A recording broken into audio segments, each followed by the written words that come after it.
are you doing? My name is Faith. With me is my dad. You know him by his other name, Jared. We will be your hosts for this episode. Here at the Game Table Podcast, we talk about board, card, and other tabletop games. Tonight we'll be talking about Zoo Break, which is made by Alexa Forrester and Chris Guthner, and published by Sunday Club Games. Thank you all for making this game. It's time for a kids' table episode! Woo!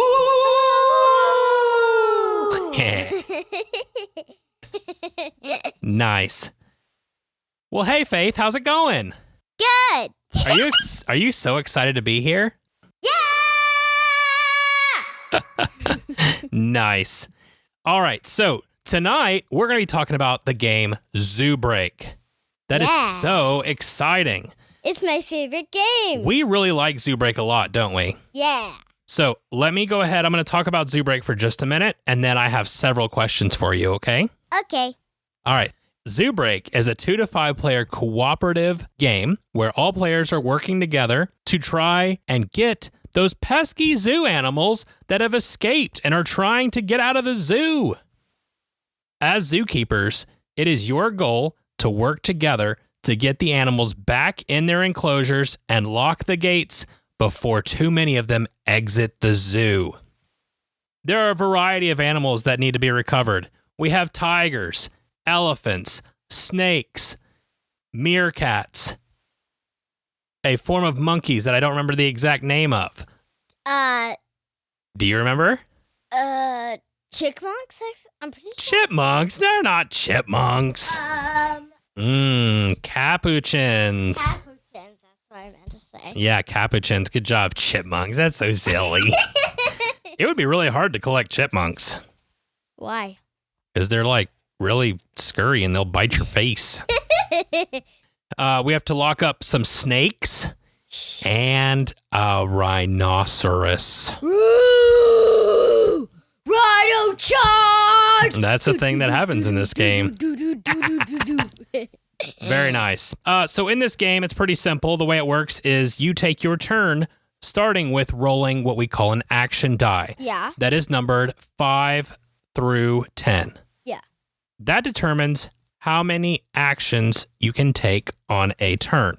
If you have like a snack or anything, it will say the number of actions that you get if you add it to your actions. That's true. If you look at the bottom, you can read what it says right there. You love those concessions. They're your favorite. So, the various actions that you can do, the board is separated out into squares. So an action is that you can move on foot from one square to another one. The next thing you can do is ride the train for 2 actions, and that takes you from one train station to another train station on a different part of the board. The third thing you can do is draw a supply card from the supply closet. The fourth thing you can do is Faith's favorite, drawing a snack token. Faith, do you want to talk about those snack tokens? What kind of snacks are in the snacks bar? There's a pretzel, an energy drink, a coffee, and a bar.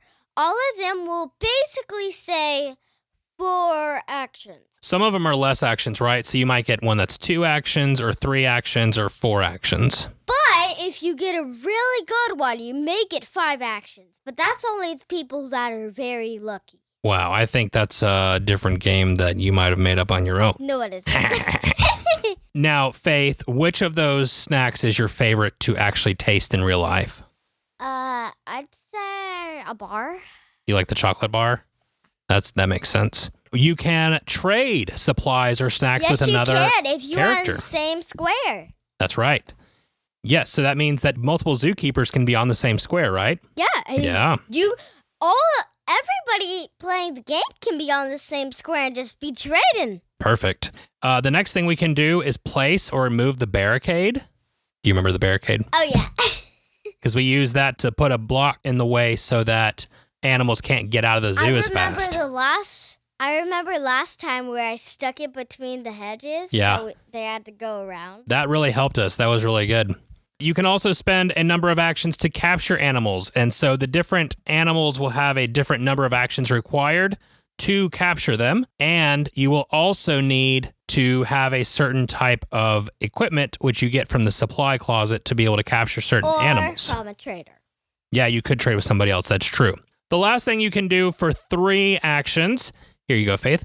The last thing you can do for 3 actions is you can use the key that you found to lock up a particular enclosure. But you can only do that once all the animals of that type have been returned to their home. Now, over to me. I will tell you how much actions each animal costs. Thank you.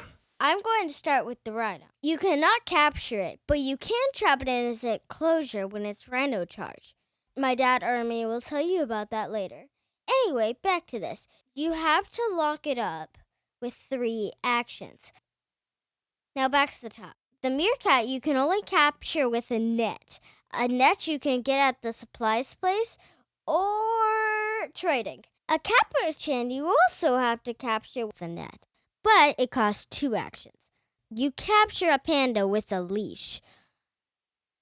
And that costs 2 actions as well, right? And that costs 2 actions. Mm-hmm. An elephant, it may be hard because an elephant can trample you. That's true. And it costs how many actions? It costs 3 actions to My capture goodness. it with a leash. Yeah. Now, a tiger is... Oh, the tigers get a little tricky. The tiger is tricky. It is 2 steps. First, you gotta shoot like a sleep gun. A tranquilizer. To try to get it to sleep. And that costs 2 actions. And then you gotta capture it with a stretcher and put it back in its enclosure. Yep. Because that also costs 2 actions. Now, the rhino is very, very hard to capture. Because it will be running back and forth throughout the board.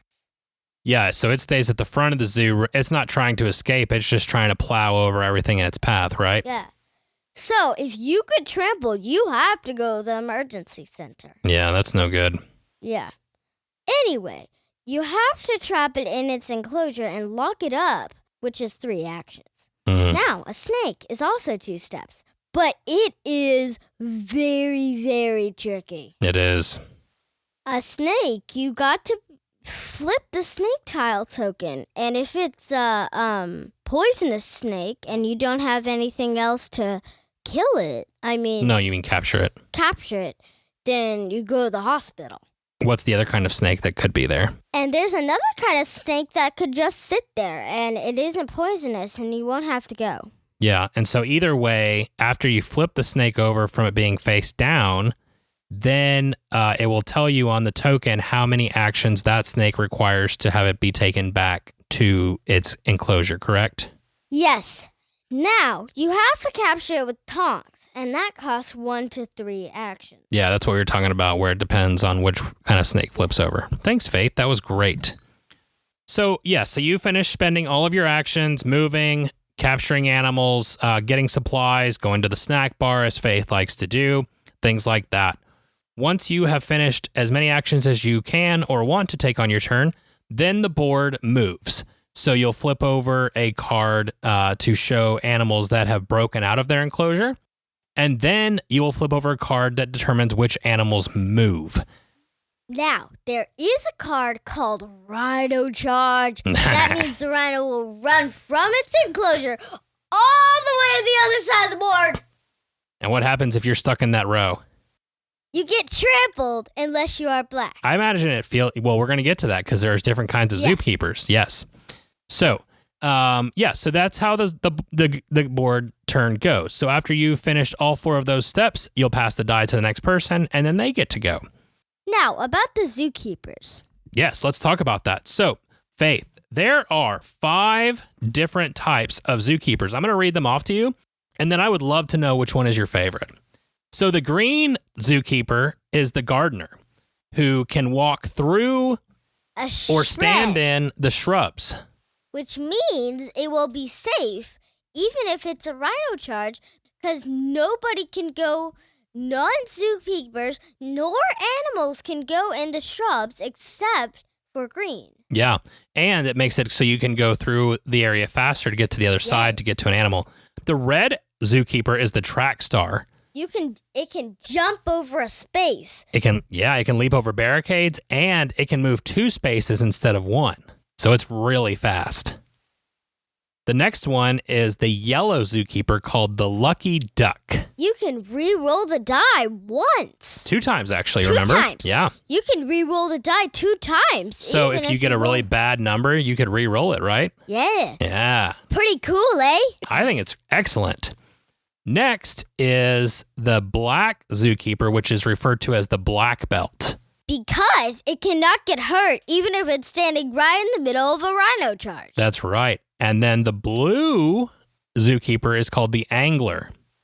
What can the angler do? Do you remember? No. So the angler has a special ability where it can flip snakes and capture animals from an adjacent space instead of being right on top of it. Yeah. And that makes it a lot safer, right? Yeah, because then he won't get trampled. So each zookeeper has a special ability. Which one's your favorite? I cannot choose. Well, come on. Green. Green's your favorite? More than red? I feel like you play red a lot. I mean, I did play green once. It was pretty fun. Okay. I like both of them. That's cool. All right. So, Faith, now that we've kind of talked about the game, I'm going to ask you some questions. Okay? And I will answer them to you, and you will know more about the game. Perfect. All right. So, first, I'm going to ask you a little bit about you. Okay? Faith, do you like going to the zoo? Yes. You do? Yeah. What do you like most about going to the zoo? It's because there are some very, very fun rides at the Nashville Public Zoo. What? I know because we have a really cool zoo here in Nashville, and it has a lot of different things. So I think the ride you're referring to is the Flying Eagle, the zip line, right? Yeah. Yeah, you love that one. There's also a really big playground that they've really built out. It has a tower maze, a merry-go-round, and it has like a baby park separated from the bigger kid park. Now, this is my funnest part of the playground. Okay. You get to walk on a rope. It's a rope bridge. Oh, yeah, you do like the rope bridge. The sad part about it is that I lost my bracelet when I was going across one. That was a bummer. But I think all in all, we've had a lot of really good experiences at the zoo. Do you have a favorite animal at the zoo? No. I am really looking forward to the cheetahs, but I did really like the baby snow leopards that we saw. Oh yeah, that was really cool. But those were my favorite ones.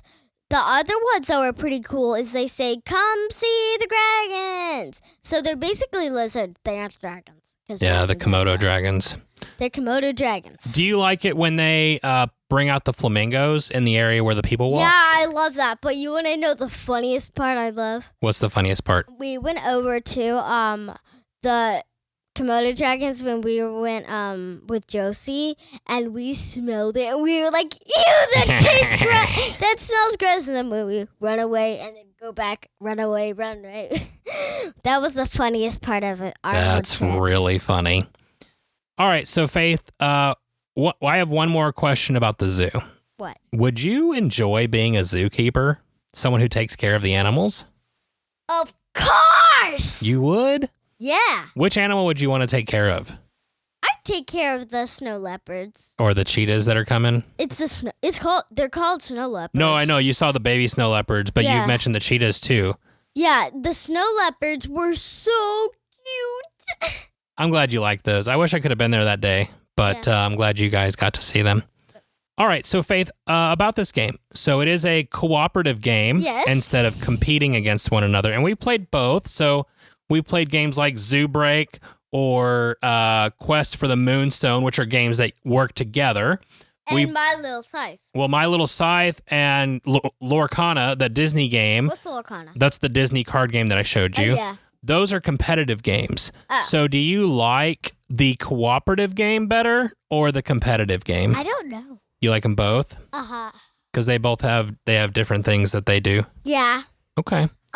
My favorite is My Little Scythe because I actually got that. Yeah. That was actually my game that I got. Yeah, I think those are... But my favorite game is Ticket to Ride. It's called The First Journey. My dad got it. Dad got it for me.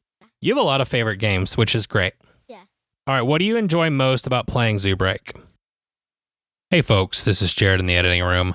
Faith's audio for this question was pretty distorted and I couldn't fix it and we didn't have time to re-record. So I just thought I'd summarize. Her answer was that she really loved interacting with the animals and all the different types of animals that were on the board. And of course, she mentioned the snack shop as well. Do you have a animal that you think is harder to capture than the other ones and get back in their cages? The rhino. You're really intimidated by the rhino, huh? He's pretty fun, but watch out for rhino charge. Roar!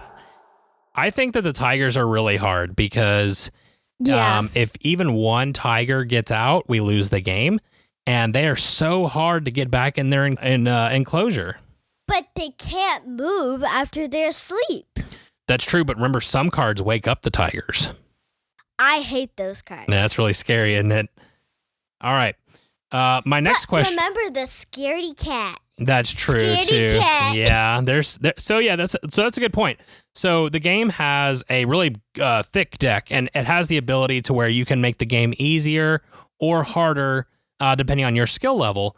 And so there's certain easy cards that you can take out over time as you get better to try and make the game more difficult as you get better at the game. So there's a lot of balancing act as well. So there's a card that will wake up the tigers, like we just talked about. There's a card that will send tigers running back to their cage. I love a scaredy cat because it says every single tiger that's closest to the zoo exit goes back into its enclosure. Yeah, it's pretty awesome. And then you have a better chance of getting them locked up. That's right. All right, so Faith, my next question. I got a question. Like for the podcast? It's about the game and the podcast. Okay. So I'll first do it about the game. How do you like this game? I really enjoyed this game. I have been looking for a game that is cooperative like this, where I can play with you girls instead of playing just against you. And it's something that we can all pull out. We know the rules really well because they're really easy.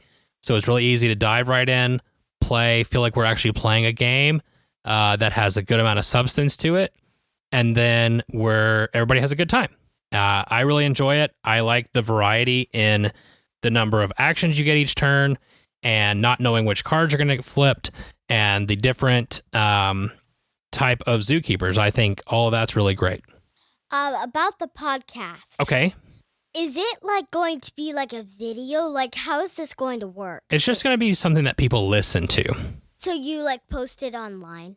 Yeah, I post it online and then people can download it and listen to it. I got it. Okay. Yep. That's what I had. Cool. So thanks for asking, Faith. Do you like the art in this game? Yes, I do. Okay.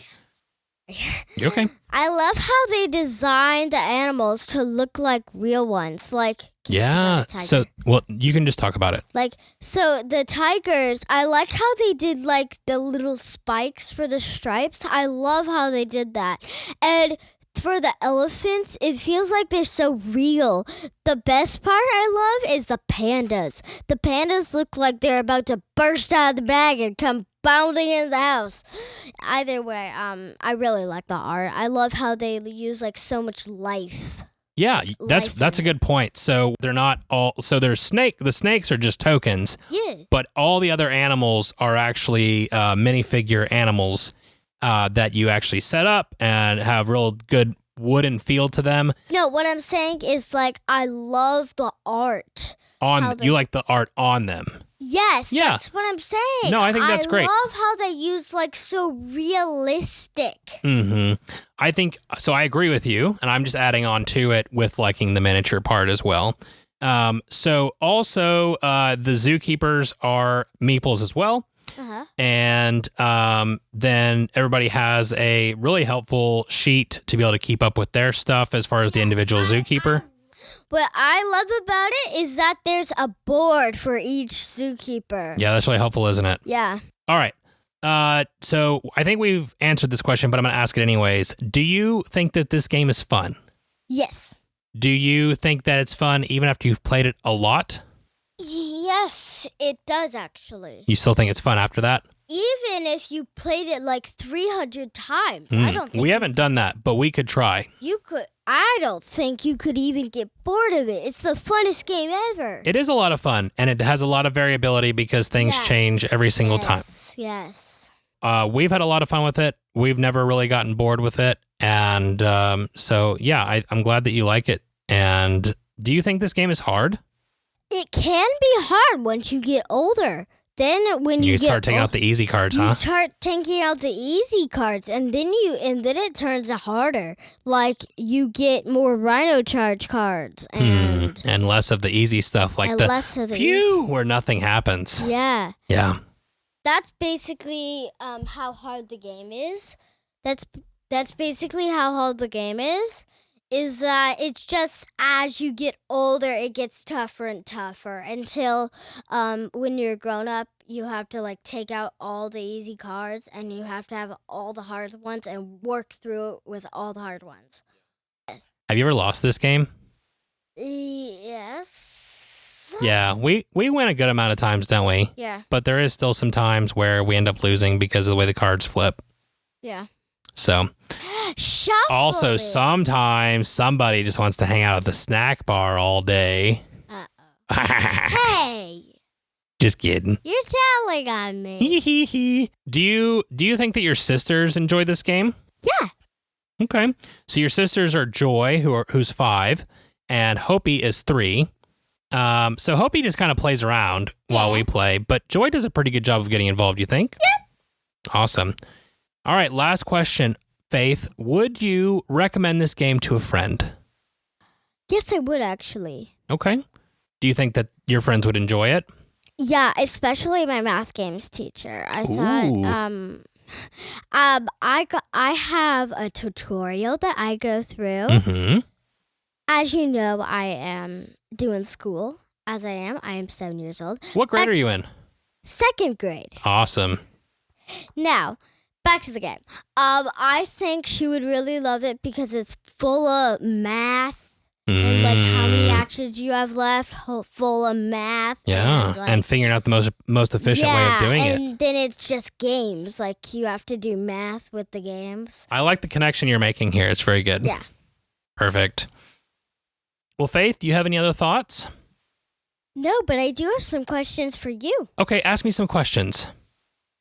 How do you feel with this game? Is it like boring, feeling? What's your feeling with this game? That's a really good question, Faith. So I actually really have a lot of fun with this game. Okay. And I, even for a little kid's game, I stay really engaged. Yeah, that's what I'm saying. Even for a little kid like Hope, she's pretty good actually. Yeah, she does a pretty good job. And so the game is rated for ages 8+. But I would say even 5+, which is Joy's age, would really be able to pick this game up really easily. No, I think it's a lot of fun. Okay. And I think that, like I said, it's something where I stay really engaged, and I am always interested in the decisions that we make. And I actually, there's some times where I have to kind of hold back a little bit because I want you girls to be the ones taking the lead on what decisions you make. And I get really excited. I'm like, oh, Faith, I think you should do something different. But I try and hold back and not tell you because even though I'm really invested, I want you to learn how to play the game too. Uh-huh. My thing is, I was hoping you would ask this question, but since you didn't. Oh, sorry. You can go ahead and ask the question for both of us. How do you fear this game? Do you think it's scary? Do you think it's oh no, I'm gonna lose? Or do you think it's I'm gonna work through it, and even if I lose, I'm gonna be happy, like that? It's a good question. So I do have moments where I'm worried that we're gonna lose the game. Okay. But I will say that I think I have fun even if we lose. What do you think? I really think the game is fun. Even if you lose? Even if we lose, I think we can still have a fun time. It's just like soccer. You can lose and still have fun. That's a good point. Faith, do you have any other questions? This is my last question. How do you like this game? how do you do like the works of art? Do you like how they put together like the pieces? Yeah, I do. I think that the pieces are really great. I really think it was a great idea to go with the animal miniatures so that you can feel the animals as you're moving them around. There's so many little meerkats, and to see them spread out all over the board is really fun. And seeing that tiger come at you, or the rhinoceros or the elephant, are just all really scary. And then I actually think it was a great idea to have the snakes be tokens, because you're so scared when you're flipping it over. You're not quite sure what it is. You don't want it to be a poisonous snake, but it could be. Yeah, that's exactly what I like. Well, Faith, it has been an absolute joy to have you on the podcast today. Did you have fun? Yes. Should we do it again sometime? Sure. Maybe I don't know a time. Maybe We'll have to get me on your schedule, of course. Yeah, of course. Yes. So I think that looking at our schedule, we're scheduled to have another one of these in about a month. Does that sound good? A month? Yeah, because Ian and I have to do some, and Mommy and I have to do one. You have to share the microphone there, kiddo. Yeah, I know. All right. Yeah, I think this has been a blessing doing this. I hope we can do it again soon. I cannot wait. Well, Dad, I feel like I'm DJ Mary. DJ Mary. Being funny. Nice Pokemon reference in the first episode. I love it. Well, I hope all of you have enjoyed this episode. We're calling this our Kids Table episode, where we take a look at kids' games with Faith. We might get Joy on at some point. Who knows? Hope will probably be on at some point as well. If you have feedback or want to give us your thoughts on the game, we would love to hear from you. Links to our socials are in the episode description. And we do have a Discord, so please join us. Have a good time. Join the conversation. I would love to engage you over there. Additionally, we would absolutely appreciate it if you could leave a 5-star review wherever you listen to your podcast. Follow us on Instagram and subscribe to our podcast as well. These heroic actions are immensely helpful in growing the podcast.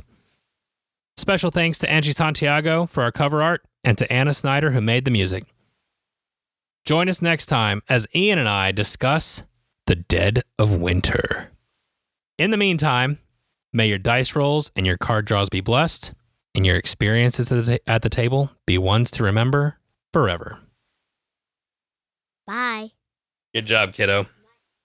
Hey, folks, I'm here again from the editing room, and as I wrapped up this episode, I really just wanted to give a few more of my thoughts, because I really think that this is a hidden gem that has been created here for kids and adults alike.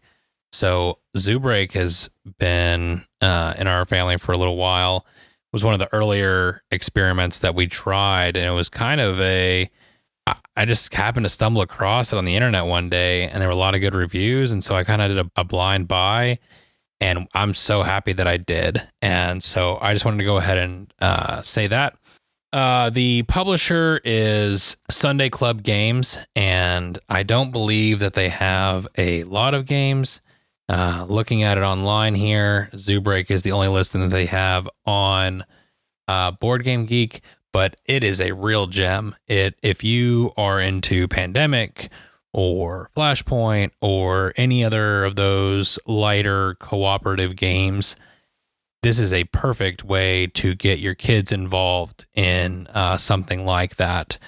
Things kind of get out of hand. There's some real decisions to be made, and you don't have to be a child to enjoy this game. I know I keep saying that over and over again, but I want to emphasize it because I know some kids' games kind of have like that, oh, well, this is great for a kid, but I would never enjoy it. But I think it has a place at the table, especially if you're a family. And so I'd highly encourage you to take a look at this one. And again, our family loves it, and it is a true hidden gem that has not gotten a lot of popularity over the years, but it really is a good game. The turns are streamlined. The animals are super cute. There's going to be a picture up on our Instagram, and I'm going to show off some of the miniatures.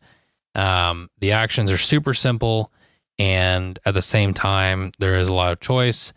And it also adds a little bit of luck. It also adds a fair amount of angst, which you want in a good cooperative game, because with snakes flipping and some of the more dangerous animals getting close to the exit, it starts to get really panicky. And there is a lot of room for adjusting the difficulty. So if you're a family that likes things to be a little more challenging, there's ways to make that happen with the decks. And there's also ways to make it a little bit easier if you're having a hard time. No shame in either way. And just lets everyone have a good time at their speed and their pace. So that is Zoo Break. Really happy with having Faith on. I know we're still kind of figuring out how we want these different episode types to feel, because we want each of them to be their own, but also tie in together with our overall vision of the podcast. Hope y'all are enjoying it, and can't wait to see you next time. All right, that's all for now.